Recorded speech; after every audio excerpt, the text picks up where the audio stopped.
Welcome. This is just a quick video to show you how to clear a course and then upload a new course in while dumping out all of your archive stuff or that old stuff that you don't need anymore.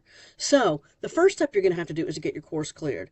Only chairs have the ability to do this. So what you're going to have to do is go to the course that you want to have cleared, go down to settings, and what you'll now have is the exact web link to send to your boss. So cut and paste that. Just cutting and pasting this, and I'm going to send that off to my boss to show them that I want them to clear this course. I'm just making these accessible links. So I've got all of these right here, and I'm going to just send that off so that my boss can just go click, click, click, and clear them. Now, as I'm waiting for those to get cleared, let's go back into the course, and we're going to see what we need to do in order to get that course ready to go.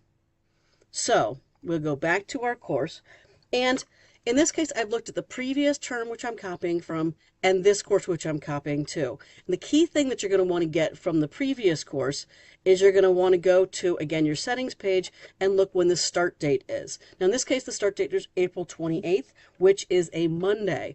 If we look at the course that we're copying it to, we're going to see that it's copying it to September 2nd, which happens to be a Tuesday, which is why I'm going to say the dates that you always want to remember is take a look at that, look on a calendar, and we're going to see that we want to change from April 27th, which is a Sunday, to August 31st, which is a Sunday. If you don't copy Sunday to Sunday, it's going to mess up all of your dates when you copy things over.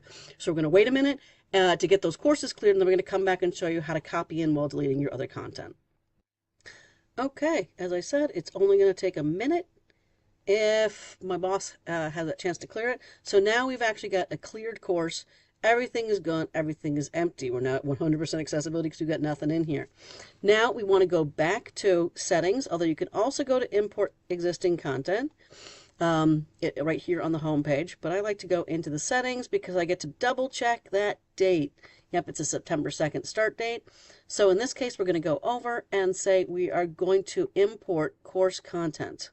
Now, I know many of you have content before, and it does give you this warning of it will overwrite any existing content. That is a lie. It does not actually overwrite existing content. It copies it right on top.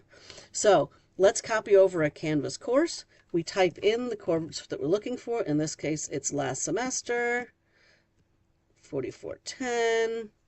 And we've got that course we're looking for.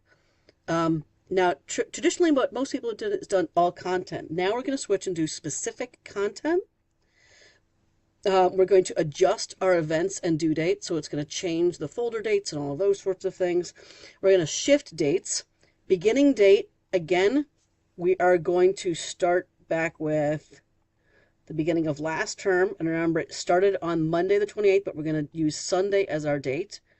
And we're going to switch the date to, and again, in this case, we're starting on the 2nd, but we're going to pick Sunday as our date as well.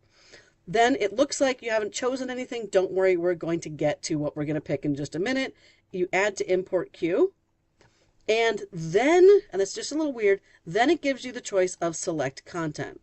So when we go to the select content menu, we are going to be copying in the modules. We are going to copy in your course settings because you want to keep those.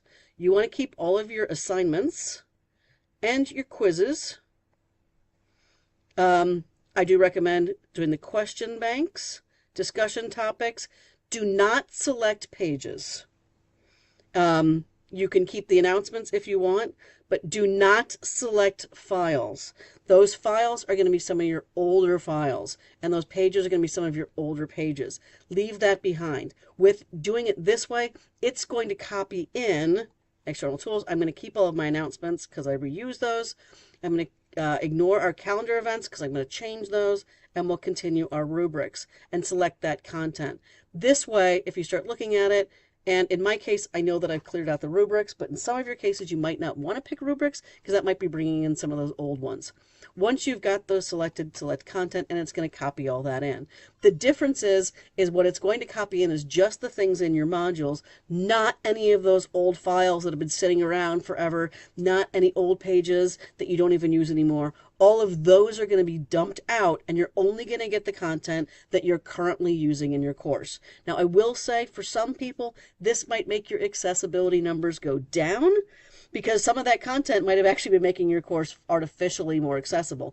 But what we're going to now be able to see is in your course, we're only going to see content that you're using. So when we're talking about accessibility, we can focus on just what's actually forward-facing and not what's archived. I hope that this helps. Thanks.